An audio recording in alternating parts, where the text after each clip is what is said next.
ठीक है, ये चैप्टर का नाम है अपवर्तन। इसमें पहले तो इसी के बारे में जानना है कि अपवर्तन क्या होता है। ये रिवीजन क्लास है तो लिखाएंगे नहीं, चुपचाप सुनो ध्यान से। अब बीच में इधर उधर बात आओगे तो फिर छूट जाना है, फिर मेरे को मत करना। तो बताओ परावर्तन का मैं समझा दिया, अपवर्तन क्या होता है, कोई बताएगा? जल्दी बोलो, टाइम नहीं है। क्या समझाया थे? जब कोई प्रकाश की किरण एक मीडियम से आती है, परावर्तन में मैंने क्या समझाया था कि यहाँ पे मीडियम M1, ये मीडियम 2 है। तो प्रकाश के परावर्तन में मीडियम दूसरे के सतह से पुनः पहले माध्यम में लौट जाती है, लेकिन यहाँ पे कह रहा है कि ये दूसरे माध्यम में प्रवेश करती है, लेकिन एग्जैक्टली उसी दिशा में नहीं जाती, थोड़ा सा विचलित हो जाती है। इसको जाना इधर था, ठीक है, एक माध्यम से चलकर दूसरे माध्यम की सतह पर प्रवेश करती है और थोड़ी सी मुड़ जाती है। यहां भी प्रवेश किया और मुड़ गया। इस मुड़ने की घटना को फिर क्या बोलेंगे? अपवर्तन। वहां भी जो मुड़ रहा था वो क्या कहलाया? परावर्तन। यहां भी मुड़ रहा, ये क्या कहलाएगा? अपवर्तन। बस शर्त क्या है कि वहां जिस मीडियम से आया था उसी मीडियम में चला गया, यहाँ जिस मीडियम से आया था उस मीडियम नहीं बल्कि दूसरे मीडियम में चला गया। ठीक है, यहां भी कुछ नियमों का पालन करेगा। ठीक है, तो ये जो चीज है अपवर्तन क्या है, फिर से एक बार सुन लो। इसमें क्या होता है? प्रकाश की किरण एक माध्यम से चलकर किसी दूसरे माध्यम की सतह पड़ती है और दूसरे माध्यम में प्रवेश कर जाती है, बट उस दिशा में प्रवेश नहीं करती जिस दिशा में आ रही होती है। कुछ थोड़ा सा अपने मार्ग से क्या हो जाती है? विचलित हो जाती है। तब इस घटना को क्या बोलते हैं? अपवर्तन बोलते हैं। क्लियर एकदम? परिभाषा जो लिखा है आप वही याद कर लीजिएगा। अगर बाई चांस भूल जाते हो तो इस तरह से बना के भी लिख सकते हो, कोई दिक्कत नहीं है। बात समझ में आया? अब उसके बाद है अपवर्तन, या अपवर्तन में कुछ पॉइंट है। ये जो प्रकाश की किरण आ रही है इसको क्या बोलते हैं? आपतित किरण। जिस बिंदु पर आकर टकराएगा उस बिंदु को क्या? आपतन बिंदु। ये अपवर्तन के बाद जो किरण चली गई उस किरण को क्या बोलेंगे? अपवर्तित किरण। ठीक है, क्या बोलेंगे? अपवर्तित किरण। और इस आपतन बिंदु पर जब हम लंब डाल देंगे, नॉर्मल, इंग्लिश में अभिलंब को नॉर्मल बोलते हैं, इसीलिए n से रिप्रेजेंट करते हैं। ठीक है, तो इसको क्या बोलेंगे? अभिलंब। अभिलंब और आपतित किरण के बीच का कोण क्या कहलाता है? आपतन कोण। आपतन कोण को किससे रिप्रेजेंट करते हैं? I से। और यहाँ पे अभिलंब और अपवर्तित किरण के बीच के कोण को क्या कहते हैं? अपवर्तन कोण। क्या कहते हैं? अपवर्तन कोण। अपवर्तन कोण को भी R से ही रिप्रेजेंट करते हैं, क्योंकि रिफ्लेक्शन और रिफ्रैक्शन, ये है परावर्तन, ये है अपवर्तन। दोनों को ही R से लिखा जाता है, इसीलिए अपवर्तन कोण या परावर्तन कोण को R से ही निरूपित किया जाता है। ठीक है, अब यहाँ पे अपवर्तन के क्या नियम है? पहला तो वही नियम है जो परावर्तन का है, आपतित किरण। वहां पे क्या बोलते थे? परावर्तित किरण। पर यहाँ पे क्या बोलोगे? अपवर्तित किरण। तथा आपतन बिंदु पर डाला गया अभिलंब, तीनों एक ही समतल में होता है। दूसरा इसका नियम क्या है? प्रकाश के किसी विशेष वर्ण के लिए, ठीक है, या रंग के लिए आपतन कोण की ज्या और अपवर्तन कोण की ज्या का अनुपात नियत होता है या नियतांक होता है। ठीक है, यहाँ पे किसी विशेष वर्ण मतलब जो हमारा लाइट है उसमें कितने विजिबल रेज पाए जाते हैं? मुख्यतः 7। तो उन 7 में से कोई एक विशेष रंग ले लीजिए। पहला कंडीशन कि प्रकाश का किसी विशेष वर्ण के लिए आपतन कोण की ज्या, मतलब इसको बोलते हैं साइन को। साइन की हिंदी होती है ज्या। आपतन कोण की ज्या का मतलब क्या हो गया? Sine I। ठीक है, अपवर्तन कोण की ज्या का मतलब क्या हो गया? साइन R का अनुपात एक नियत होता है या नियतांक होता है। ठीक है, इसी नियतांक को किससे रिप्रेजेंट करते हैं?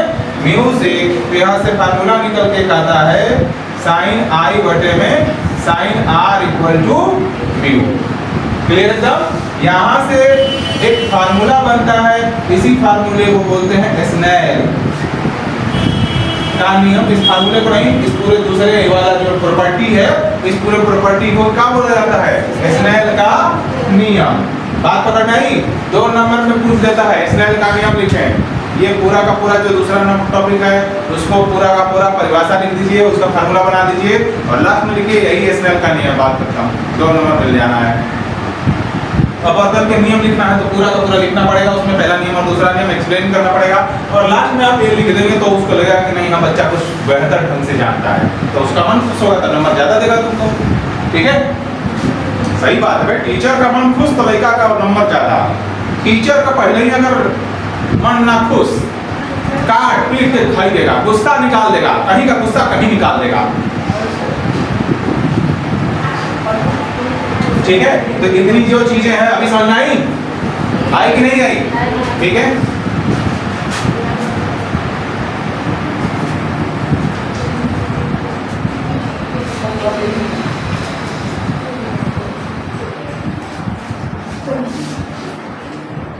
कोई टॉपिक होगा तुम लोगों को जो पूछना ना, तुरंत उसी समय पूछ लेना जो टॉपिक पर आएंगे। बात समझ लो, तुरंत पूछ लेना, इसमें कोई समस्या नहीं। उसी समय पूछ लोगे तो फायदा रहेगा ना, जल्दी समझा रहे हैं तो समझ में आ जाएगा। यहाँ पे एक और चीज है, सबसे इंपॉर्टेंट चीज है, यहाँ पे कुछ चीजें टॉपिक हैं जैसे सघन माध्यम, सघन माध्यम, एक होता है विरल माध्यम। इसको मैंने जब पढ़ाया था बहुत अच्छे से एक्सप्लेन किया था, अभी उतना टाइम नहीं है तो ऐसे समझ लीजिए।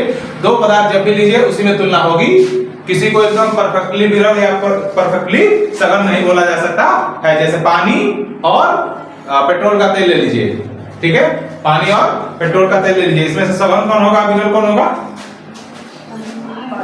पानी सघन हो जाएगा और पेट्रोल विरल हो जाएगा। और वहीं पे पानी और ये क्या बोलते हैं, सरसों का तेल ले लीजिए, उसमें भी प्रकाश जाता है ना, तो वो क्या हो जाएगा? पानी की अपेक्षा क्या होता है? ज्यादा डेंस होता है, ज्यादा मोटा होता है। ठीक है, तो उसके अपेक्षा हम चुनेंगे ये सब चीजें। तो सघन माध्यम क्या होता है कि जिसमें डेंसिटी ज्यादा हो, और विरल माध्यम क्या होता है जिसमें डेंसिटी कम हो। सिंपल पकड़ लीजिए बस।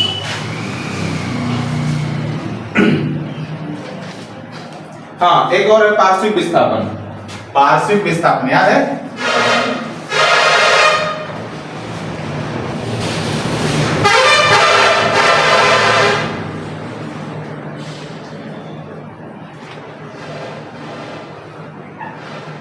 लेटरल शिफ्ट बोलते हैं इसको। ठीक है, देखो एक कांच का कोई स्लाइड हो, यानी कांच का सिल्ली हो, इस पे प्रकाश गिर रहा है। ठीक है, अगर ये स्लाइड नहीं होता तो प्रकाश ऐसे ही चला जाता, आगे जाता कि नहीं जाता? जाता। एक और चीज, अपवर्तन के कुछ और नियम है कि जब प्रकाश की किरण सघन माध्यम विरल माध्यम से सघन माध्यम में जाती है तो क्या करती है? बोलो जल्दी से। अभिलंब की ओर मुड़ जाती है।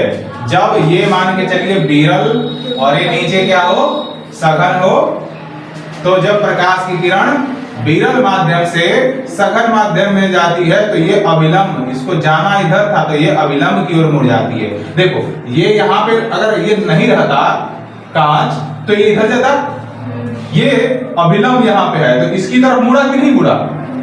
मुड़ा। दूसरा कंडीशन है कि अगर प्रकाश ये अपना सघन है और इसमें अगर प्रकाश आ रही है ऐसे, तो ये कह रहा है कि अभिलंब से इसको जाना इधर था लेकिन अब ये दूर भागेगा। बात पकड़ आई? तो जब प्रकाश की किरण विरल माध्यम से सघन माध्यम में प्रवेश करती है तो क्या करती है? अभिलंब की ओर मुड़ जाती है। जब प्रकाश की किरण सघन माध्यम से विरल माध्यम में जाती है तो अभिलंब से दूर भागती है। ठीक है, यहाँ पे ये क्या है? विरल माध्यम है, ये क्या है? सघन माध्यम है। तो नियम के अनुसार क्या करेगा? अभिलंब की ओर मुड़ेगा। यस या नो? अब ये वाली जो प्रकाश की किरण है ये अभी कांच में है, ग्लास में है, ठीक है, ये अपना एयर है और ये भी अपना एयर है, तो ग्लास डेंसर है विद रिस्पेक्ट टू एयर, मतलब एयर विरल माध्यम हो गया, ग्लास सघन माध्यम हो गया। तो अगर यहाँ पे अगर हम बात करें तो प्रकाश क्या कर रहा है, सघन से विरल में आ रहा है, तो इसको क्या करना है, इसको जाना इधर है, लेकिन अब क्या करेगा, ये जाएगा इधर। तो यहां ध्यान दीजिए, अगर ये लाइन जो इसको बोलते हैं निर्गत किरण, जो सब कुछ करके बाहर निकल जाती है, उसको क्या बोलते हैं, निर्गत किरण। तो निर्गत किरण पहले वाले किरण के अगर पैरेलल हो जाए, ठीक है, तब उसके बीच की जो लांबिक दूरी होती है वही क्या कहलाती है, पार्श्विक विस्थापन। परिभाषा में यही लिखाया है, लेकिन वहां पे बस लिखा दिया, यहाँ पे समझा दिया क्लियर, ठीक है, यही एकदम डाटा लिखाया गया है वहां पर भी। हाँ, इसके बीच की दूरी निकालने के लिए फार्मूला भी हमने सिद्ध कराया है, तो वो नहीं कराता है, उतना टाइम नहीं है। हाँ, बाकी आप कर लीजिएगा।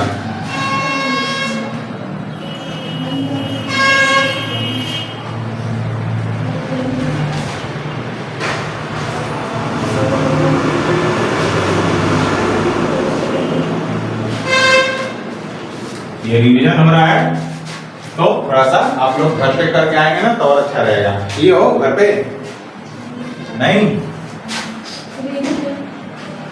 आज कर बोले थे ना करके आने के लिए, तो फिर तुम लोग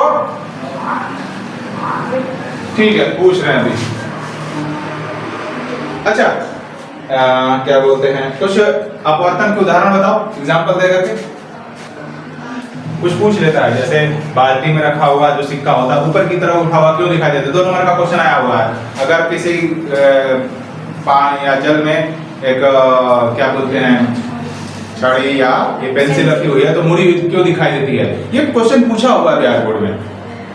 ये अपवर्तन के नियम के कारण लिखवाया भी है और बेहतर ढंग से समझाया भी है। तो देखो हम नियम कानून समझा रहे हैं, कुछ चीजें तो कम से कम तुम लोग खुद से समझो, अपवर्तन समझा दिया तो बाकी सब चीजें उससे अच्छे से समझो। उसके बाद क्या है, उसके बाद एक है आपका अपवर्तनांक, बहुत बढ़िया चीज है, आज कई बार ये भी पूछा हुआ है, 2 ही नंबर का आता है।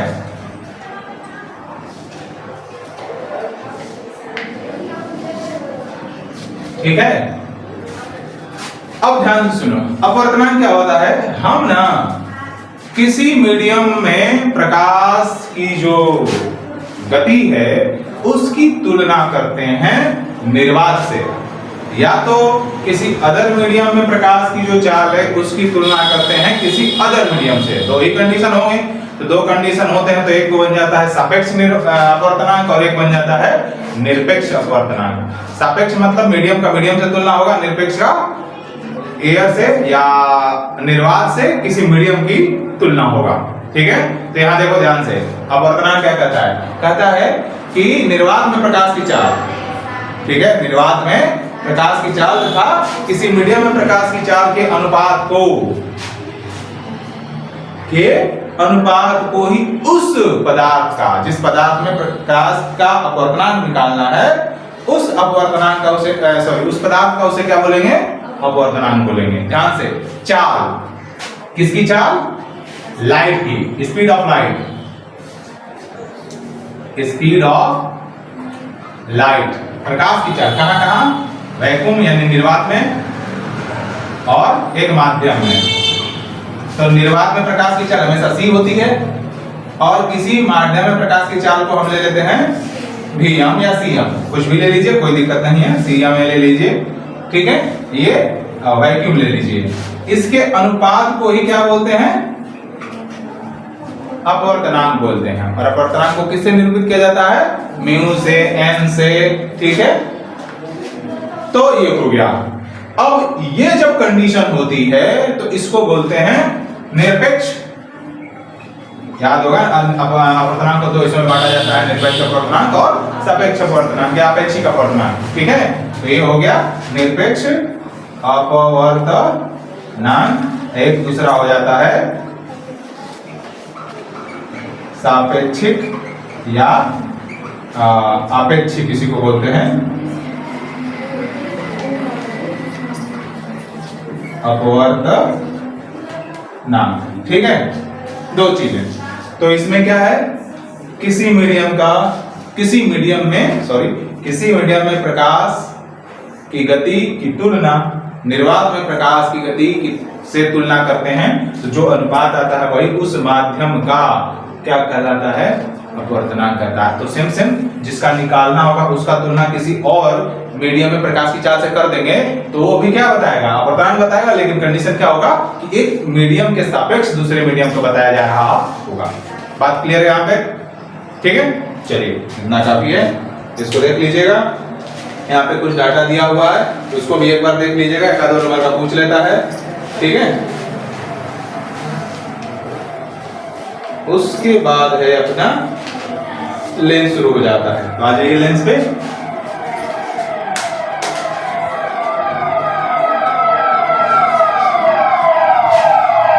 तो लेंस कैसे करते हैं, कौन बताएगा?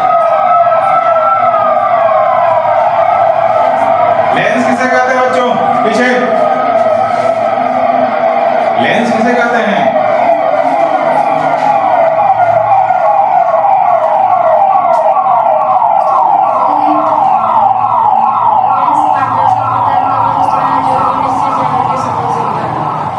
लेंस पहले क्या होता है, एक पारदर्शी पदार्थ होता है, ठीक है, जिसकी दोनों सतहें समतल या तो वक्र होती है। समतल भी हो सकती हैं, समतल या वक्र, दोनों से एक साथ समतल नहीं हो सकती पर दोनों एक साथ वक्र हो सकती हैं।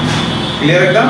तो इसको ऐसे बना लीजिए, एक पारदर्शी माध्यम जिसकी सतहें दोनों वक्र हों या तो एक वक्र, ठीक है, एक समतल हो। बात क्लियर हुआ? तो ये इस वाले का नाम क्या है? उत्तल लेंस, कॉन्वेक्स इसको बोलते हैं इंग्लिश में, कहीं कहीं देख लो दे देता है। इसको क्या बोलेंगे, अवतल लेंस या कॉनकेव। ठीक है, अब इन दोनों के कितने हिस्सों में डिवाइड किया गया है? लेंस को दो हिस्सों में, अवतल और उत्तल। अवतल को कितने हिस्सों में बांटा गया है? 3। उत्तल को भी कितने हिस्सों में बांटा गया है? 3। पर इससे क्वेश्चन नहीं आते तो बेमतलब का ही बस बोझा बना के रखा है, बातें खत्म करो इसको। ठीक है,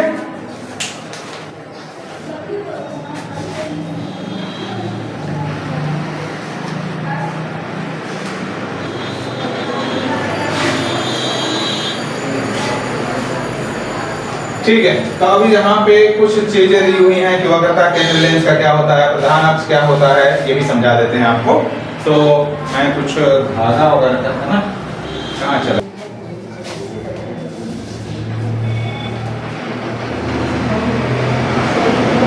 यहाँ पे वीडियो को ध्यान नहीं देना है, बस हमारी आवाज जा रही वही काफी है। ठीक है, ये चैप्टर का नाम है अपवर्तन। इसमें पहले तो इसी के बारे में जानना है कि अपवर्तन क्या होता है। ये रिवीजन क्लास है तो लिखाएंगे नहीं, चुपचाप सुनो ध्यान से। अब बीच में इधर उधर बात आओगे तो फिर छूट जाना है, फिर मेरे को बंद करना। तो बताओ, परावर्तन करके मैं समझा दिया, अपवर्तन क्या होता है? कोई बताएगा? जल्दी बोलो, टाइम नहीं है। क्या समझाया थे? जब कोई प्रकाश की किरण एक मीडियम से आती है, परावर्तन में मैंने क्या समझाया था कि यहाँ पे मीडियम M1, ये मीडियम 2 है। तो प्रकाश के परावर्तन में मीडियम दूसरे के सतह से पुनः पहले माध्यम में लौट जाती है, लेकिन यहाँ पे कह रहा है कि ये दूसरे माध्यम में प्रवेश करती है, लेकिन एग्जैक्टली उसी दिशा में नहीं जाती, थोड़ा सा विचलित हो जाती है। इसको जाना इधर था, ठीक है, एक माध्यम से चलकर दूसरे माध्यम की सतह पर प्रवेश करती है और थोड़ी सी मुड़ जाती है। यहां भी प्रवेश किया और मुड़ गया, इस मुड़ने की घटना को फिर क्या बोलेंगे? अपवर्तन। वहां भी जो मुड़ रहा था वो क्या कहलाया? परावर्तन। यहां भी मुड़ रहा, ये क्या कहलाएगा? अपवर्तन। बस शर्त क्या है कि वहां जिस मीडियम से आया था उसी मीडियम में चला गया, यहाँ जिस मीडियम से आया था उस मीडियम में नहीं बल्कि दूसरे मीडियम में चला गया। ठीक है, यहां भी कुछ नियमों का पालन करेगा। ठीक है, तो ये जो चीज है अपवर्तन क्या है, फिर से एक बार सुन लो। इसमें क्या होता है? प्रकाश की किरण एक माध्यम से चलकर किसी दूसरे माध्यम की सतह पर पड़ती है और दूसरे माध्यम में प्रवेश कर जाती है, बट उस दिशा में प्रवेश नहीं करती जिस दिशा में आ रही होती है, कुछ थोड़ा सा अपने मार्ग से क्या हो जाती है, विचलित हो जाती है, तब इस घटना को क्या बोलते हैं, अपवर्तन बोलते हैं। क्लियर एकदम? परिभाषा जो लिखा है आप वही याद कर लीजिएगा, अगर बाई चांस भूल जाते हो तो इस तरह से बना के भी लिख सकते हो, कोई दिक्कत नहीं है। बात समझ में आया? अब उसके बाद है अपवर्तन, या अपवर्तन में कुछ पॉइंट है। ये जो प्रकाश की किरण आ रही है इसको क्या बोलते हैं, आपतित किरण। जिस बिंदु पर आकर टकराएगा उस बिंदु को क्या, आपतन बिंदु। ये अपवर्तन के बाद जो किरण चली गई उस किरण को क्या बोलेंगे, अपवर्तित किरण। ठीक है, क्या बोलेंगे, अपवर्तित किरण। और इस आपतन बिंदु पर जब हम लंब डाल देंगे, नॉर्मल, इंग्लिश में अभिलंब को नॉर्मल बोलते हैं, इसीलिए एन से रिप्रेजेंट करते हैं। ठीक है, तो इसको क्या क्या बोलेंगे, अभिलंब। अभिलंब और आपतित किरण के बीच का कोण क्या कहलाता है, आपतन कोण। आपतन कोण को किससे रिप्रेजेंट करते हैं, आई से।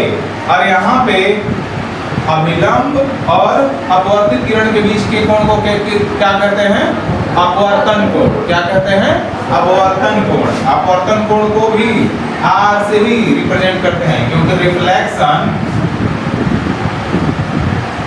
और रिफ्रैक्शन, ये है परावर्तन, ये है अपवर्तन, दोनों को ही आर से लिखा जाता है, इसीलिए अपवर्तन कोण या परावर्तन कोण को आर से ही निरूपित किया जाता है। ठीक है, अब यहाँ पे अपवर्तन के क्या नियम है। पहला तो वही नियम है जो परावर्तन का है, आपतित किरण, वहां पे क्या बोलते थे, परावर्तित किरण, पर यहाँ पे क्या बोलोगे, अपवर्तित किरण। तथा आपतन बिंदु पर डाला गया अभिलंब, तीनों एक ही समतल में होता है। दूसरा इसका नियम क्या है, प्रकाश के किसी विशेष वर्ण के लिए, ठीक है, या रंग के लिए आपतन कोण की ज्या और अपवर्तन कोण की ज्या का अनुपात नियत होता है या नियतांक होता है। ठीक है, यहाँ पे किसी विशेष वर्ण, मतलब जो हमारा लाइट है उसमें कितने विजिबल रेज पाए जाते हैं, मुख्यतः 7। तो उन 7 में से कोई एक विशेष रंग ले लीजिए। पहला कंडीशन कि प्रकाश का किसी विशेष वर्ण के लिए आपतन कोण की ज्या, मतलब ज्या मतलब इसको बोलते हैं साइन को, साइन की हिंदी होती है ज्या। आपतन कोण की ज्या क्या मतलब क्या हो गया, साइन आई। ठीक है, अपवर्तन कोण की ज्या क्या मतलब क्या हो गया, साइन आर का अनुपात, का अनुपात एक नियत होता है या नियतांक होता है।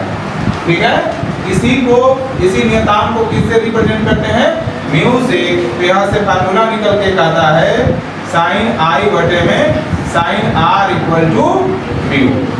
क्लियर एकदम? यहाँ से एक फार्मूला बनता है, इसी फार्मूले को बोलते हैं स्नेल का नियम। इस फार्मूले को नहीं, इस पूरे दूसरे वाला जो प्रॉपर्टी है, इस पूरे प्रॉपर्टी को क्या बोला जाता है, स्नेल का नियम। बात पकड़ में आई? 2 नंबर में पूछ देता है स्नेल का नियम लिखें। ये पूरा का पूरा जो दूसरा टॉपिक है उसको पूरा का पूरा परिभाषा लिख दीजिए, उसका फार्मूला बना दीजिए और लास्ट में लिखिए यही स्नेल का नियम। बात करता हूँ, 2 नंबर मिल जाना है। अपवर्तन के नियम लिखना है तो पूरा का पूरा लिखना पड़ेगा, उसमें पहला नियम और दूसरा नियम एक्सप्लेन करना पड़ेगा, और लास्ट में आप ये लिख देंगे तो उसको लगेगा कि नहीं, हाँ बच्चा कुछ बेहतर ढंग से जानता है, तो उसका मन खुश होगा, तो नंबर ज्यादा देगा तुमको। ठीक है, सही बात है भाई, टीचर का मन खुश तो लड़का का नंबर ज्यादा। टीचर का पहले ही अगर मन ना खुश, काट पीट के खाई देगा, गुस्सा निकाल देगा, कहीं का गुस्सा कहीं निकाल देगा। ठीक है, तो इतनी जो चीजें हैं अभी समझ में आई कि नहीं आई? ठीक है,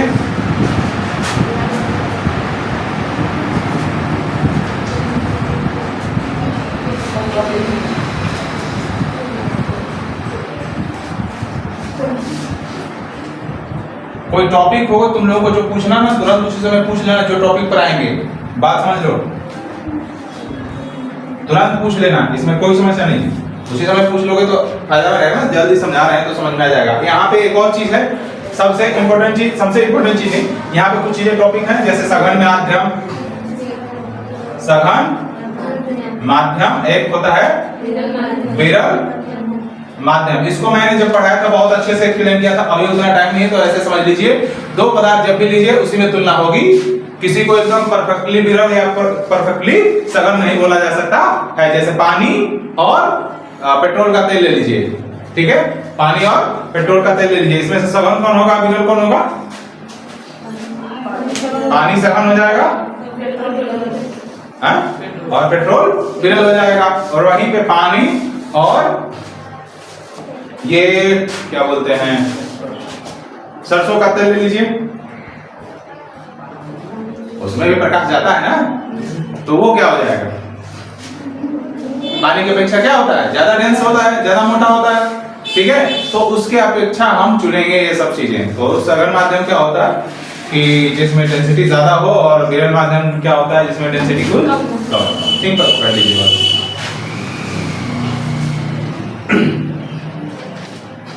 हाँ, एक और है पार्श्विक विस्थापन। पार्श्विक विस्थापन याद है?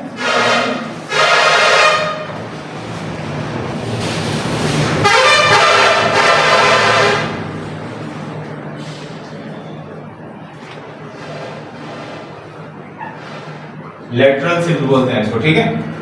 देखो, एक कांच का कोई स्लाइड हो, यानी कांच का सिल्ली हो, इस पे प्रकाश गिर रहा है, ठीक है। अगर ये स्लाइड नहीं होता तो प्रकाश ऐसे ही चला जाता, आगे जाता कि नहीं जाता? जाता। एक और चीज, अपवर्तन के कुछ और नियम है कि जब प्रकाश की किरण सघन माध्यम सॉरी विरल माध्यम से सघन माध्यम में जाती है तो क्या करती है, बोलो जल्दी से, अभिलंब की ओर मुड़ जाती है। जब ये मान के चलिए विरल और ये नीचे क्या हो, सघन हो, तो जब प्रकाश की किरण विरल माध्यम से सघन माध्यम में जाती है तो ये अभिलंब, इसको जाना इधर था तो ये अभिलंब की ओर मुड़ जाती है। देखो, ये यहाँ पे अगर ये नहीं रहता कांच तो ये इधर जाता, ये अभिलंब यहाँ पे है तो इसकी तरफ मुड़ा कि नहीं मुड़ा? मुड़ा। दूसरा कंडीशन है कि अगर प्रकाश ये अपना सघन है और इसमें अगर प्रकाश आ रही है ऐसे, तो ये कह रहा है कि अभिलंब से इसको जाना इधर था लेकिन अब ये दूर भागेगा। बात पकड़ आई?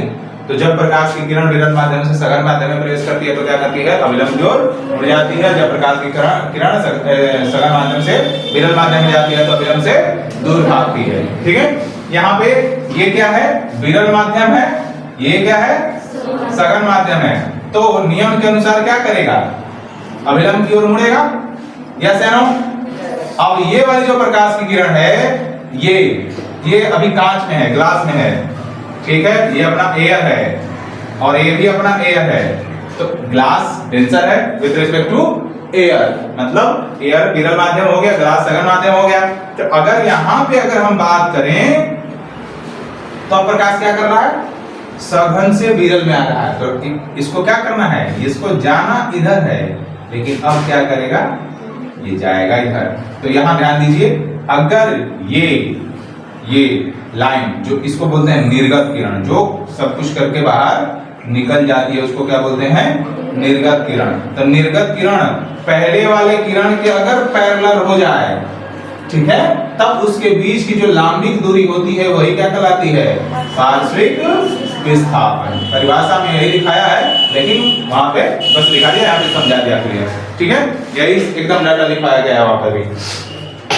हाँ, इसके बीच की दूरी निकालने के लिए फार्मूला भी हमने सिद्ध कराया है, तो वो नहीं करा था, उतना टाइम नहीं है। हाँ, बाकी आप कर लीजिएगा।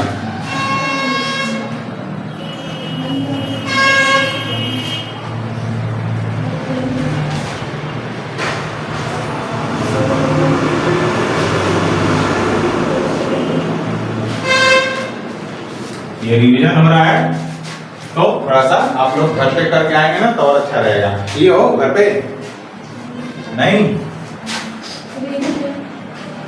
आज कर बोले थे ना करके आने के लिए, तो फिर तुम लोग ठीक है पूछ रहे हैं अभी। अच्छा, क्या बोलते हैं, कुछ अपवर्तन के उदाहरण बताओ, एग्जाम्पल दे करके।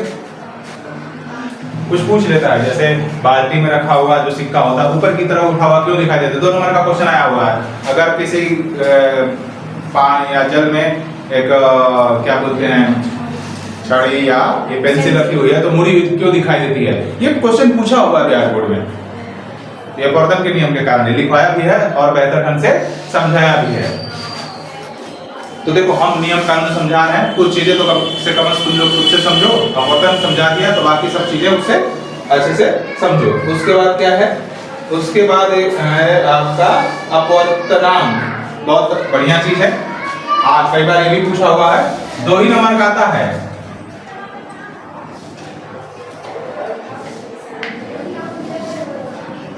ठीक है, अब ध्यान से सुनो, अपवर्तनांक क्या होता है? हम ना किसी मीडियम में प्रकाश की जो गति है उसकी तुलना करते हैं निर्वात से, या तो किसी अदर मीडियम में प्रकाश की जो चाल है उसकी तुलना करते हैं किसी अदर मीडियम से। दो ही कंडीशन होंगे, तो 2 कंडीशन होते हैं तो एक को बन जाता है सापेक्ष अपवर्तनांक और एक बन जाता है निरपेक्ष अपवर्तनांक। सापेक्ष मतलब मीडियम का मीडियम से तुलना होगा, निरपेक्ष का एयर से या निर्वात से किसी मीडियम की तुलना होगा। ठीक है, तो यहां देखो ध्यान से, अपवर्तनांक क्या कहता है? कहता है कि निर्वात में प्रकाश की चाल, ठीक है, निर्वात में प्रकाश की चाल तथा किसी मीडियम में प्रकाश की चाल के अनुपात को ही उस पदार्थ का, जिस पदार्थ में प्रकाश का अपवर्तनांक निकालना है, उस अपवर्तनांक का उसे उस पदार्थ का उसे क्या बोलेंगे? अपवर्तनांक बोलेंगे। ध्यान से, चाल, किसकी चाल? लाइट की, speed of light, speed of light, प्रकाश की चाल कहां कहां? वैक्यूम यानी निर्वात में और एक माध्यम में। तो निर्वात में प्रकाश की चाल हमेशा c होती है और किसी माध्यम में प्रकाश की चाल को हम ले लेते हैं Vm या Cm, कुछ भी ले लीजिए, कोई दिक्कत नहीं है, Cm ले लीजिए। ठीक है, ये वैक्यूम ले लीजिए। इसके अनुपात को ही क्या बोलते हैं? अपवर्तनांक बोलते हैं। और अपवर्तनांक को किससे निरूपित किया जाता है? म्यू से, n से। ठीक है, तो ये हो गया। अब ये जब कंडीशन होती है तो इसको बोलते हैं निरपेक्ष। याद होगा, अपवर्तनांक को 2 हिस्सों में बांटा जाता है, निरपेक्ष अपवर्तनांक और सापेक्ष अपवर्तनांक या अपेक्षिक अपवर्तनांक। ठीक है, तो ये हो गया निरपेक्ष अपवर्तनांक। एक दूसरा हो जाता है सापेक्षिक या आपेक्षिक, किसी को बोलते हैं अपवर्तनांक। ठीक है, 2 चीजें। तो इसमें क्या है? किसी मीडियम में प्रकाश की गति की तुलना निर्वात में प्रकाश की गति से तुलना करते हैं, तो जो अनुपात आता है वही उस माध्यम का क्या कहलाता है? अपवर्तनांक कहता है। तो सेम जिसका निकालना होगा उसका तुलना किसी और मीडियम में प्रकाश की चाल से कर देंगे तो वो भी क्या बताएगा? अपवर्तनांक बताएगा, लेकिन कंडीशन क्या होगा कि एक मीडियम के सापेक्ष दूसरे मीडियम को बताया जा रहा होगा। बात क्लियर है यहाँ पे? ठीक है, चलिए इतना काफी है, इसको देख लीजिएगा। यहाँ पे कुछ डाटा दिया हुआ है, उसको भी एक बार देख लीजिएगा, 1-2 नंबर का पूछ लेता है। ठीक है, उसके बाद है अपना लेंस शुरू हो जाता है। तो आ जाइए लेंस पे।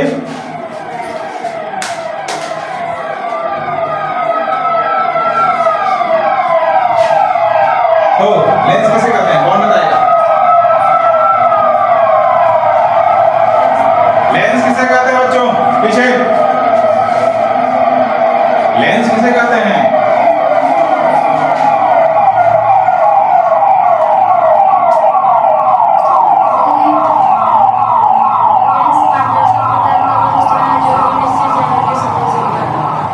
लेंस पहले क्या होता है? एक पारदर्शी पदार्थ होता है, ठीक है, जिसकी दोनों सतहें समतल या तो वक्र होती है। समतल भी हो सकती हैं, समतल या वक्र, दोनों से एक साथ समतल नहीं हो सकती, पर दोनों एक साथ वक्र हो सकती हैं।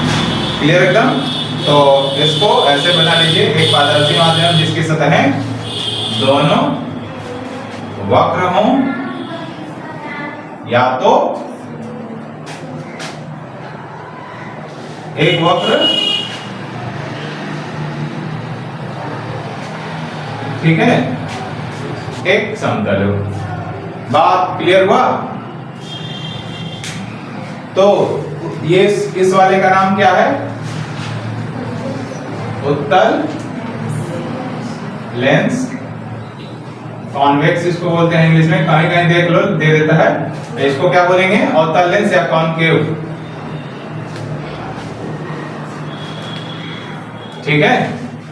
अब इन दोनों के कितने हिस्सों में डिवाइड किया गया है? लेंस को दो हिस्सों में, अवतल और उत्तल।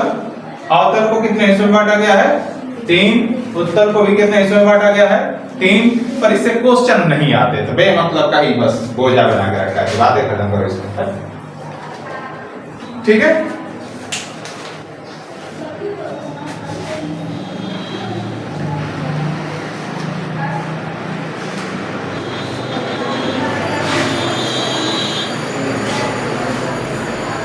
ठीक है। तो अभी यहाँ पे कुछ चीजें दी हुई हैं कि वक्रता केंद्र लेंस का क्या होता है, प्रधान अक्ष क्या होता है, ये भी समझा देते हैं आपको। तो मैं कुछ धागा वगैरह करता ना, कहाँ चला?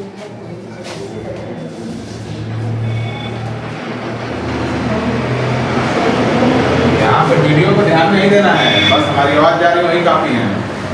ठीक है। ये चैप्टर का नाम है अपवर्तन। इसमें पहले तो इसी के बारे में जानना है कि अपवर्तन क्या होता है। ये रिवीजन क्लास है तो लिखाएंगे नहीं, चुपचाप सुनो ध्यान से। अब बीच में इधर उधर बात आओगे तो फिर छूट जाना है, फिर मेरे को मत कहना। तो बताओ परावर्तन करके मैं समझा दिया, अपवर्तन क्या होता है? कोई बताएगा? जल्दी बोलो, टाइम नहीं है। क्या समझाए थे? जब कोई प्रकाश की किरण एक मीडियम से आती है, परावर्तन में मैंने क्या समझाया था कि यहाँ पे मीडियम M1, ये मीडियम 2 है। तो प्रकाश के परावर्तन में मीडियम दूसरे के सतह से पुनः पहले माध्यम में लौट जाती है, लेकिन यहाँ पे कह रहा है कि ये दूसरे माध्यम में प्रवेश करती है, लेकिन एग्जैक्टली उसी दिशा में नहीं जाती, थोड़ा सा विचलित हो जाती है। इसको जाना इधर था, ठीक है, एक माध्यम से चलकर दूसरे माध्यम की सतह पर प्रवेश करती है और थोड़ी सी मुड़ जाती है। यहां भी प्रवेश किया और मुड़ गया। इस मुड़ने की घटना को फिर क्या बोलेंगे? अपवर्तन। वहां भी जो मुड़ रहा था वो क्या कहलाया? परावर्तन। यहां भी मुड़ रहा, ये क्या कहलाएगा? अपवर्तन। बस शर्त क्या है कि वहां जिस मीडियम से आया था उसी मीडियम में चला गया, यहाँ जिस मीडियम से आया था उस मीडियम नहीं बल्कि दूसरे मीडियम में चला गया। ठीक है। यहां भी कुछ नियमों का पालन करेगा। ठीक है। तो ये जो चीज है अपवर्तन क्या है, फिर से एक बार सुन लो। इसमें क्या होता है? प्रकाश की किरण एक माध्यम से चलकर किसी दूसरे माध्यम की सतह पड़ती है और दूसरे माध्यम में प्रवेश कर जाती है, बट उस दिशा में प्रवेश नहीं करती जिस दिशा में आ रही होती है। कुछ थोड़ा सा अपने मार्ग से क्या हो जाती है? विचलित हो जाती है। तब इस घटना को क्या बोलते हैं? अपवर्तन बोलते हैं। क्लियर एकदम? परिभाषा जो लिखा है आप वही याद कर लीजिएगा। अगर बाई चांस भूल जाते हो तो इस तरह से बना के भी लिख सकते हो, कोई दिक्कत नहीं है। बात समझ में आया? अब उसके बाद है अपवर्तन, या अपवर्तन में कुछ पॉइंट है। ये जो प्रकाश की किरण आ रही है इसको क्या बोलते हैं? आपतित किरण। जिस बिंदु पर आकर टकराई उस बिंदु को क्या? आपतन बिंदु। ये अपवर्तन के बाद जो किरण चली गई उस किरण को क्या बोलेंगे? अपवर्तित किरण। ठीक है, क्या बोलेंगे? अपवर्तित किरण। और इस आपतन बिंदु पर जब हम लंब डाल देंगे, नॉर्मल, इंग्लिश में अभिलंब को नॉर्मल बोलते हैं, इसीलिए n से रिप्रेजेंट करते हैं। ठीक है। तो इसको क्या बोलेंगे? अभिलंब। अभिलंब और आपतित किरण के बीच का कोण क्या कहलाता है? आपतन कोण। आपतन कोण को किससे रिप्रेजेंट करते हैं? I से। और यहाँ पे अभिलंब और अपवर्तित किरण के बीच के कोण को क्या कहते हैं? अपवर्तन कोण। क्या कहते हैं? अपवर्तन कोण। अपवर्तन कोण को भी R से ही रिप्रेजेंट करते हैं, क्योंकि रिफ्लेक्शन और रिफ्रैक्शन, ये है परावर्तन, ये है अपवर्तन। दोनों को ही R से लिखा जाता है, इसीलिए अपवर्तन कोण या परावर्तन कोण को R से ही निरूपित किया जाता है। ठीक है। अब यहाँ पे अपवर्तन के क्या नियम हैं? पहला तो वही नियम है जो परावर्तन का है, आपतित किरण वहां पे क्या बोलते थे? परावर्तित किरण। पर यहाँ पे क्या बोलोगे? अपवर्तित किरण। तथा आपतन बिंदु पर डाला गया अभिलंब तीनों एक ही समतल में होता है। दूसरा इसका नियम क्या है? प्रकाश के किसी विशेष वर्ण के लिए, ठीक है, या रंग के लिए आपतन कोण की ज्या और अपवर्तन कोण की ज्या का अनुपात नियत होता है या नियतांक होता है, ठीक है। यहाँ पे किसी विशेष वर्ण मतलब जो हमारा लाइट है उसमें कितने विजिबल रेज पाए जाते हैं? मुख्यतः 7। तो उन 7 में से कोई एक विशेष रंग ले लीजिए। पहला कंडीशन कि प्रकाश का किसी विशेष वर्ण के लिए आपतन कोण की ज्या, मतलब ज्या मतलब इसको बोलते हैं साइन को, साइन की हिंदी होती है ज्या। आपतन कोण की ज्या क्या मतलब क्या हो गया? साइन आई, ठीक है। अपवर्तन कोण की ज्या क्या मतलब क्या हो गया? साइन आर का अनुपात, का अनुपात एक नियत होता है या नियतांक होता है, ठीक है। इसी नियतांक को किससे रिप्रेजेंट करते हैं? म्यू से। तो यहाँ से फार्मूला निकल के आता है साइन आई बटे में sine R equal to mu. Clear एकदम? यहाँ से एक फार्मूला बनता है, इसी फार्मूले को बोलते हैं स्नेल का नियम। इस फार्मूले को नहीं, इस पूरे दूसरे वाला जो प्रॉपर्टी है, इस पूरे प्रॉपर्टी को क्या बोला जाता है? स्नेल का नियम। बात पकड़ में आई? 2 नंबर में पूछ देता है स्नेल का नियम लिखें। ये पूरा का पूरा जो दूसरा टॉपिक है उसको पूरा का पूरा परिभाषा लिख दीजिए, उसका फार्मूला बना दीजिए और लास्ट में लिखिए यही स्नेल का नियम। बात करता हूँ 2 नंबर मिल जाना है। अपवर्तन के नियम लिखना है तो पूरा का पूरा लिखना पड़ेगा, उसमें पहला नियम और दूसरा नियम एक्सप्लेन करना पड़ेगा और लास्ट में आप ये लिख देंगे तो उसको लगेगा कि नहीं, हाँ बच्चा कुछ बेहतर ढंग से जानता है, तो उसका मन खुश होगा तो नंबर ज्यादा देगा तुमको, ठीक है। सही बात है भाई, टीचर का मन खुश तो लड़का का नंबर ज्यादा। टीचर का पहले ही अगर मन ना खुश, काट पीट के खाई देगा, गुस्सा निकाल देगा, कहीं का गुस्सा कहीं निकाल देगा, ठीक है। तो इतनी जो चीजें हैं अभी समझ में आई कि नहीं आई? ठीक है।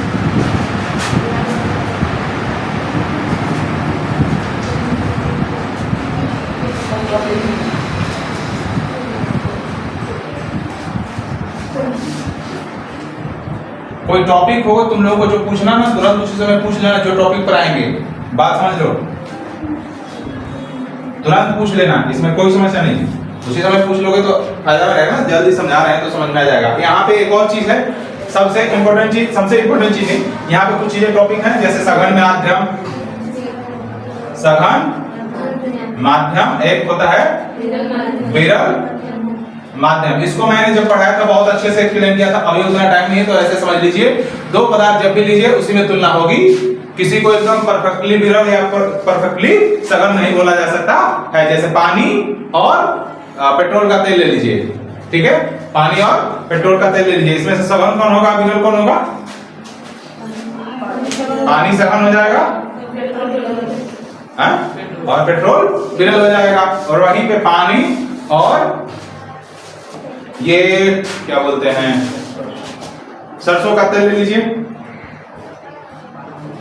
उसमें भी प्रकाश जाता है ना, तो वो क्या हो जाएगा? पानी की अपेक्षा क्या होता है? ज्यादा डेंस होता है, ज्यादा मोटा होता है, ठीक है। तो उसके अपेक्षा हम चुनेंगे ये सब चीजें। तो सघन माध्यम क्या होता है कि जिसमें डेंसिटी ज्यादा हो, और विरल माध्यम क्या होता है जिसमें डेंसिटी कम हो। सिंपल पकड़ लीजिए बस।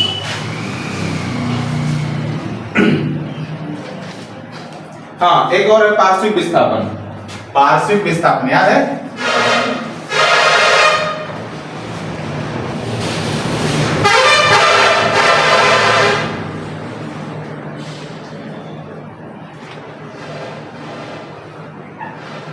लेटरल शिफ्ट बोलते हैं इसको, ठीक है। देखो, एक कांच का कोई स्लाइड हो, यानी कांच का सिल्ली हो, इस पे प्रकाश गिर रहा है, ठीक है। अगर ये स्लाइड नहीं होता तो प्रकाश ऐसे ही चला जाता, आगे जाता कि नहीं जाता? जाता। एक और चीज, अपवर्तन के कुछ और नियम है कि जब प्रकाश की किरण सघन माध्यम विरल माध्यम से सघन माध्यम में जाती है तो क्या करती है? बोलो जल्दी से। अविलंब की ओर मुड़ जाती है। जब ये मान के चलिए विरल और ये नीचे क्या हो, सघन हो, तो जब प्रकाश की किरण विरल माध्यम से सघन माध्यम में जाती है तो ये अविलंब, इसको जाना इधर था तो ये अविलंब की ओर मुड़ जाती है। देखो ये यहाँ पे अगर ये नहीं रहता कांच तो ये इधर जाता, ये अविलंब यहाँ पे है तो इसकी तरफ मुड़ा कि नहीं मुड़ा, मुड़ा। दूसरा कंडीशन है कि अगर प्रकाश ये अपना सघन है और इसमें अगर प्रकाश आ रही है ऐसे, तो ये कह रहा है कि अविलंब से इसको जाना इधर था लेकिन अब ये दूर भागेगा। बात पकड़ आई? तो जब प्रकाश की किरण विरल माध्यम से सघन माध्यम में प्रवेश करती है तो क्या करती है, अविलंब की ओर मुड़ जाती है। जब प्रकाश की किरण सघन माध्यम से विरल माध्यम में जाती है तो अविलंब से दूर भागती है। ठीक है, यहाँ पे ये क्या है, विरल माध्यम है, ये क्या है, सघन माध्यम है। तो नियम के अनुसार क्या करेगा, अविलंब की ओर मुड़ेगा। यस या नो? अब ये वाली जो प्रकाश की किरण है ये अभी कांच में है, ग्लास में है, ठीक है, ये अपना एयर है और ये भी अपना एयर है। तो ग्लास डेंसर है विद रिस्पेक्ट टू एयर, मतलब एयर विरल माध्यम हो गया, ग्लास सघन माध्यम हो गया। तो अगर यहां पे अगर हम बात करें तो अब प्रकाश क्या कर रहा है, सघन से विरल में आ रहा है। तो इसको क्या करना है, इसको जाना इधर है लेकिन अब क्या करेगा, ये जाएगा इधर। तो यहां ध्यान दीजिए, अगर ये लाइन जो इसको बोलते हैं निर्गत किरण, जो सब कुछ करके बाहर निकल जाती है उसको क्या बोलते हैं, निर्गत किरण। तो निर्गत किरण पहले वाले किरण के अगर पैरेलल हो जाए, ठीक है, तब उसके बीच की जो लांबिक दूरी होती है वही क्या कहलाती है, पार्श्विक विस्थापन। परिभाषा में यही दिखाया है लेकिन वहां पे बस लिखा दिया, यहाँ पे समझा दिया क्लियर। ठीक है, यही एकदम डाटा लिखाया गया है वहां पर भी। हाँ, इसके बीच की दूरी निकालने के लिए फार्मूला भी हमने सिद्ध कराया है, तो वो नहीं करा था, इतना टाइम नहीं है। हाँ, बाकी आप कर लीजिएगा।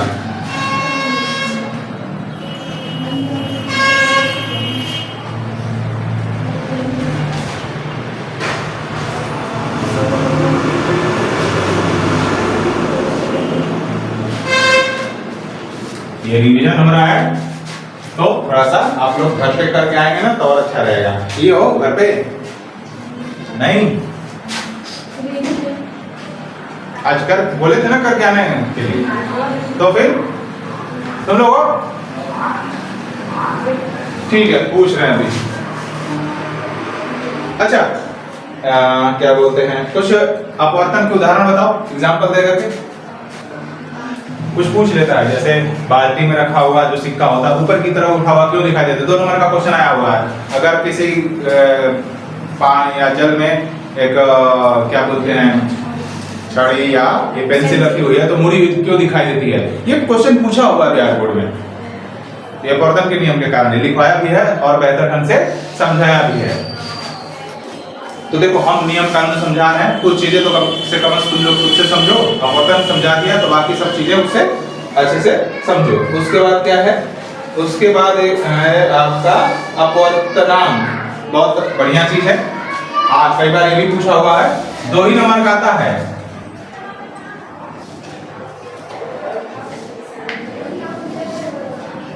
ठीक है, अब ध्यान से सुनो, अपवर्तनांक क्या होता है, हम ना किसी मीडियम में प्रकाश की जो गति है उसकी तुलना करते हैं निर्वात से, या तो किसी अदर मीडियम में प्रकाश की जो चाल है उसकी तुलना करते हैं किसी अदर मीडियम से। 2 ही कंडीशन होंगे, तो 2 कंडीशन होते हैं तो एक को बन जाता है सापेक्ष अपवर्तनांक और एक बन जाता है निरपेक्ष अपवर्तनांक।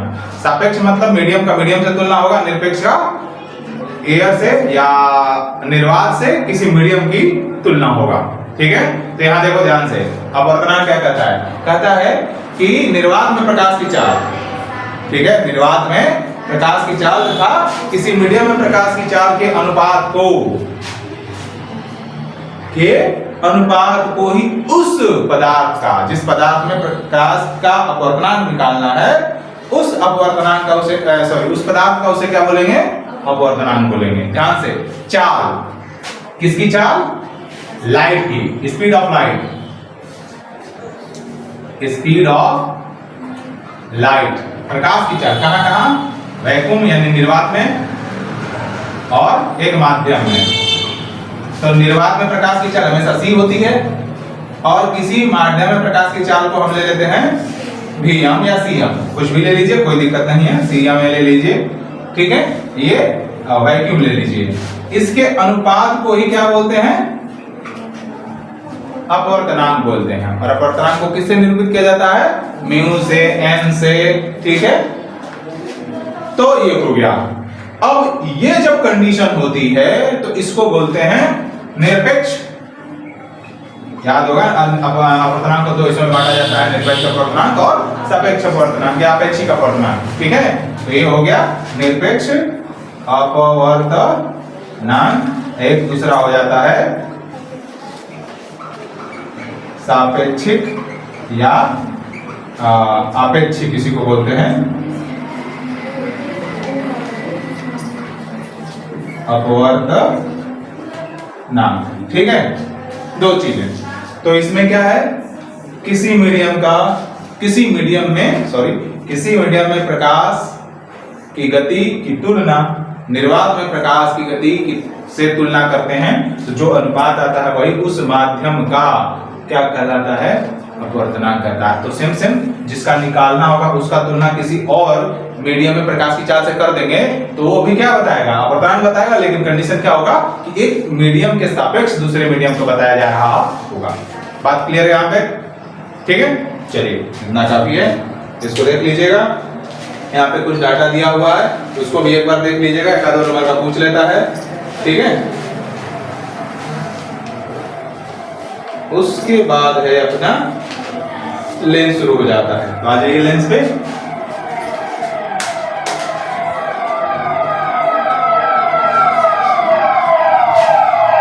तो लेंस कैसे करते हैं, कौन बताएगा? लेंस किसे कहते हैं बच्चों, पीछे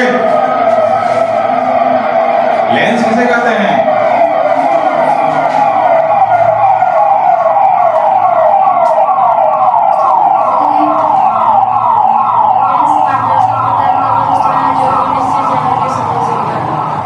लेंस पहले क्या होता है, एक पारदर्शी पदार्थ होता है, ठीक है, जिसकी दोनों सतहें समतल या तो वक्र होती है। समतल भी हो सकती हैं, समतल या वक्र, दोनों से एक साथ समतल नहीं हो सकती, पर दोनों एक साथ वक्र हो सकती हैं। क्लियर एकदम। तो इसको ऐसे बना लीजिए, एक पारदर्शी माध्यम जिसकी सतहें दोनों वक्र हों या तो एक वक्र, ठीक है, एक समतल हो। बात क्लियर हुआ? तो ये इस वाले का नाम क्या है, उत्तल लेंस, कॉन्वेक्स इसको बोलते हैं इंग्लिश में, कहीं कहीं देख लो दे देता है। इसको क्या बोलेंगे, अवतल लेंस या कॉनकेव, ठीक है।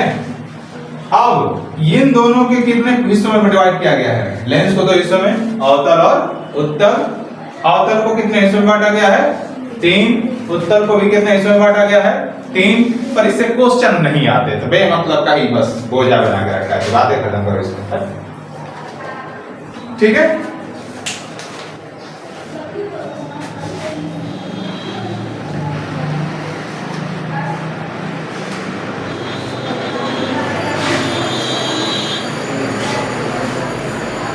ठीक है, तो अभी यहाँ पे कुछ चीजें दी हुई हैं कि वक्रता केंद्र लेंस का क्या होता है, प्रधान अक्ष क्या होता है, ये भी समझा देते हैं आपको।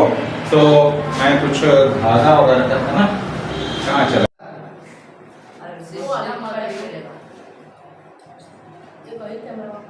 ठीक है, ये देख लीजिए।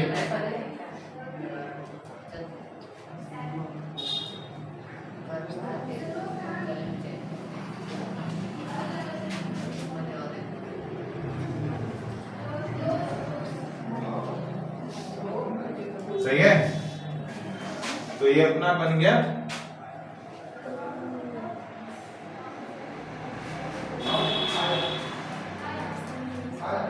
इसको हम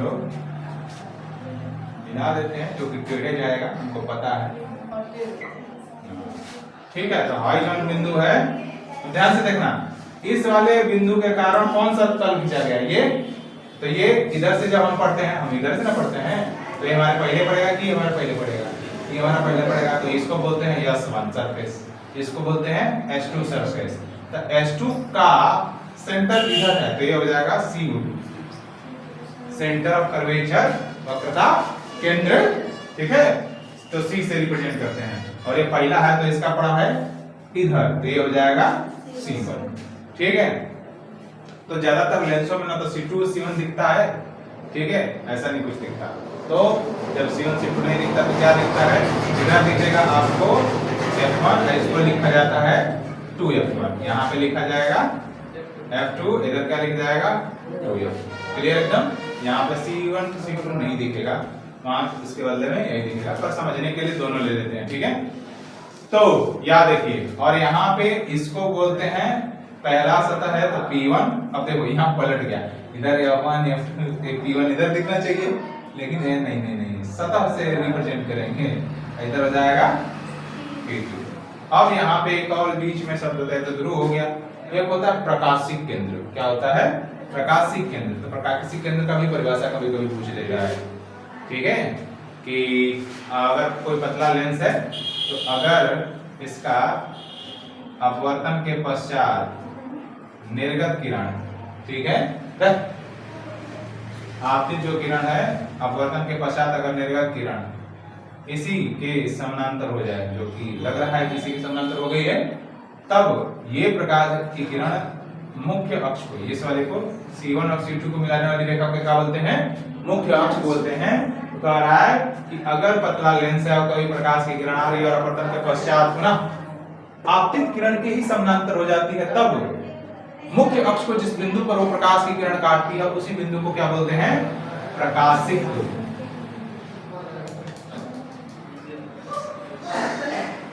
बात समझ में आई? तो ये आपका हो गया प्रकाशिक केंद्र, इसे या तो O से रिप्रेजेंट करता है, नहीं तो कभी कभी C से रिप्रेजेंट करता है। ठीक है, इतना डाटा क्लियर हुआ? तो मुख्य अक्ष क्या होता है, C1 और C2 को मिलाने वाली रेखा को क्या बोलते हैं, मुख्य अक्ष या प्रधान अक्ष बोलते हैं। ठीक है, तो उसके बाद दूसरा टॉपिक एक और पढ़ दे रहे हैं हम। फिर फोकस किसे कहेंगे, यहाँ पे भी फोकस, वही फोकस का परिभाषा जो दर्पण में था, मुख्य अक्ष के समानांतर आने वाले प्रकाश की किरणें अपवर्तन के पश्चात जिस बिंदु पर मिलती हैं या जिस बिंदु से आती हुई प्रतीत होती हैं, उस बिंदु को क्या बोलेंगे, फोकस। क्लियर एकदम? उसके बाद है प्रकाशिक केंद्र, जो कि अभी समझा दिया। ठीक है, उसके बाद फोकस दूरी। फोकस दूरी क्या होगा, फोकस यानी अब ये देखो हमने F1 डाल रखा है, तो यहीं के बीच का दूरी ले लेते हैं। तो F1 होने का ये मतलब है कि अगर यहाँ पे लेंस है, अब यहाँ पे जा रहा है, तो अगर ये समानांतर किरणें जा रहे हैं तो मुख्य अक्ष को जिस बिंदु पे इधर उधर काट दिया, ठीक है, समझ लीजिए यहाँ पे काटा है, तो ये हो गया अपना फोकस। ठीक है, और इसके बीच की जो दूरी होगी किससे नापा जाएगा, किससे नापा जाएगा, किससे नापा जाएगा, ध्रुव से ही नापा जाता है। मोटे लेंस में इसीलिए लेंस की जो इमेज फॉर्मेशन होता है वो गड़बड़ आता है, लेकिन पतले लेंस में क्लियर आता है, क्योंकि पतले लेंस में इसके और इसके बीच की दूरी इतनी कम होती है कि क्लियर इमेज बनता है। जितना पतला लेंस उतना क्लियर इमेज, जितना मोटा लेंस उतना बोथर इमेज, बोथर नहीं, सॉरी सब बोथर से नहीं है वर्ण विपथन के साथ बनता है। जो जितना मोटा होता है वर्ण विपथन के साथ उसका इमेज बनता है। अब ये नहीं समझा रहे कि वर्ण विपथन क्या होता है, तुम्हारे सिलेबस का चीज नहीं है। हाँ, पर एक चीज बता देते हैं, कभी कभी तुमने देखा होगा कि जब इमेज बनता है तो इमेजवा का अरिया ना रंग बिरंग कलर दिखता है। ठीक है, स्किन ना मार रहा है, अच्छा स्प्रे स्प्रे में इमेज तार बनता स्प्रे में।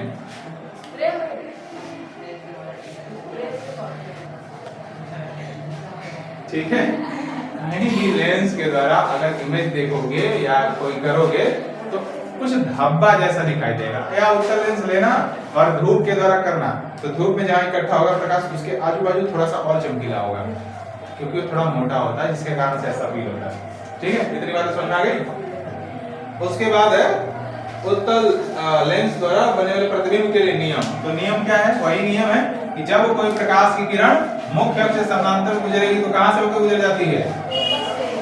फोकस से होकर गुजर जाती है। यहाँ भी वही नियम है जो दर्पण वाला है ना।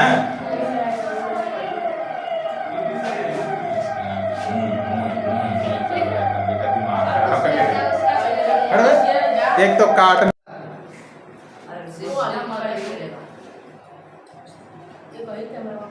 ठीक है, ये देख लीजिए।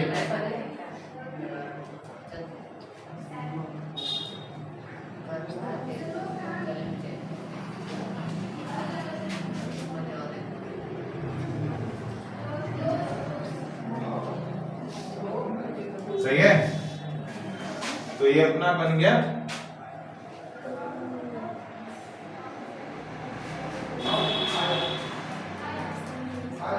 इसको हम लोग मिला देते हैं, जो कि गिर जाएगा, हमको पता है। ठीक है, तो हॉरिजॉन्टल बिंदु है, तो ध्यान से देखना, इस वाले बिंदु के कारण कौन सा तल खींचा गया? ये। तो ये इधर से जब हम पढ़ते हैं, हम इधर से ना पढ़ते हैं, तो ये हमारे पहले पड़ेगा कि हमारे पहले पड़ेगा? ये हमारा पहले पड़ेगा। तो इसको बोलते हैं S1 सरफेस, इसको बोलते हैं S2 सरफेस। तो S2 का सेंटर इधर है, तो ये हो जाएगा C2, सेंटर ऑफ कर्वेचर, वक्रता केंद्र। ठीक है, तो C से रिप्रेजेंट करते हैं, और ये पहला है तो इसका पड़ा है इधर, तो ये हो जाएगा C1। ठीक है, तो ज्यादातर लेंसों में ना तो C2 C1 दिखता है, ठीक है, ऐसा नहीं कुछ दिखता। तो जब C1 C2 नहीं दिखता तो क्या दिखता है? इधर दिखेगा आपको F1, इसको लिखा जाता है 2F1, यहाँ पे लिखा जाएगा F2, इधर क्या लिख जाएगा 2F। क्लियर एकदम? यहाँ पे C1 C2 नहीं दिखेगा, वहां इसके बदले में यही दिखेगा, पर समझने के लिए दोनों ले लेते हैं। ठीक है, तो याद रखिए, और यहाँ पे इसको बोलते हैं पहला सतह है तो P1। अब देखो यहाँ पलट गया, इधर F1 F2 P1 इधर दिखना चाहिए, लेकिन ये नहीं नहीं नहीं, सतह से रिप्रेजेंट करेंगे, इधर हो जाएगा P2। अब यहाँ पे एक और बीच में शब्द होता है तो ध्रुव हो गया। एक होता है प्रकाशिक केंद्र। क्या होता है? प्रकाशिक केंद्र। तो प्रकाशिक केंद्र का भी परिभाषा कभी कभी पूछ लेता है, ठीक है, कि अगर कोई पतला लेंस है तो अगर इसका अपवर्तन के पश्चात निर्गत किरण, ठीक है, आपतित जो किरण है, अपवर्तन के पश्चात अगर निर्गत किरण इसी के समानांतर हो जाए, जो कि लग रहा है किसी के समानांतर हो गई है, तब ये प्रकाश की किरण मुख्य अक्ष को, इस वाले को C1 और C2 को मिलाने वाली रेखा को क्या बोलते हैं? मुख्य अक्ष बोलते हैं। तो कह रहा है कि अगर पतला लेंस है और कोई प्रकाश की किरण आ रही है और अपवर्तन के पश्चात पुनः आपतित किरण के ही समानांतर हो जाती है, तब मुख्य अक्ष को जिस बिंदु पर वो प्रकाश की किरण काटती है उसी बिंदु को क्या बोलते हैं? प्रकाशिक।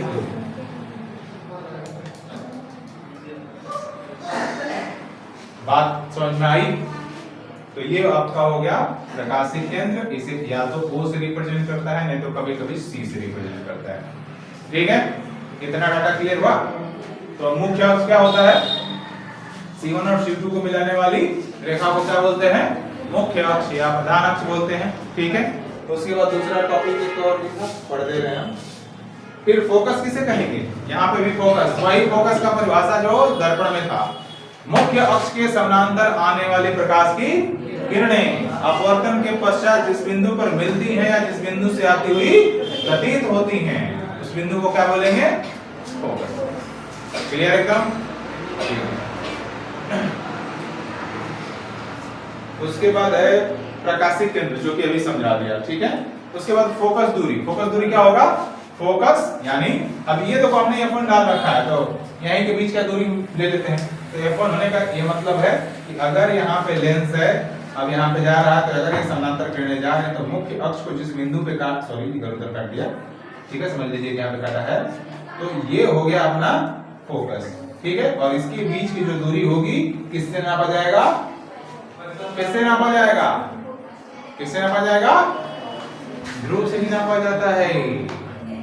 मोटे लेंस में इसीलिए लेंस की जो इमेज फॉर्मेशन होता है वो गड़बड़ाता है, लेकिन पतले लेंस में क्लियर आता है, क्योंकि पतले लेंस में इसकी और इसके बीच की दूरी इतनी कम होती है कि क्लियर इमेज बनता है। जितना पतला लेंस उतना क्लियर इमेज, जितना मोटा लेंस उतना बोथर इमेज। बोथर नहीं, सॉरी सब बोथर से नहीं है वर्ण विपतन के साथ बनता है। जो जितना मोटा होता है वर्ण विपतन के साथ उसका इमेज बनता है। अब ये नहीं समझा रहे कि वर्ण विपतन क्या होता है, तुम्हारे सिलेबस का चीज नहीं है। हाँ, पर एक चीज बता देते हैं, कभी कभी तुमने देखा होगा कि जब इमेज बनता है तो इमेजवा का अरिया ना रंग बिरंग कलर दिखता है। स्किन ना मार रहे हो अच्छा, स्प्रे में इमेज तार बनता स्प्रे में।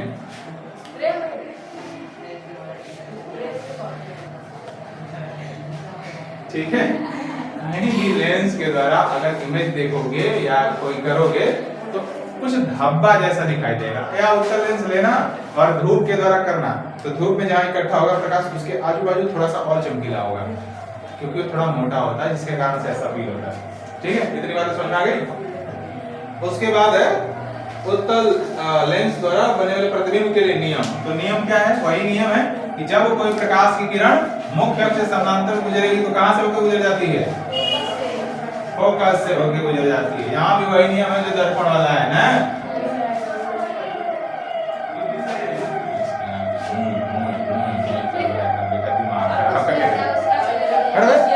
एक तो काट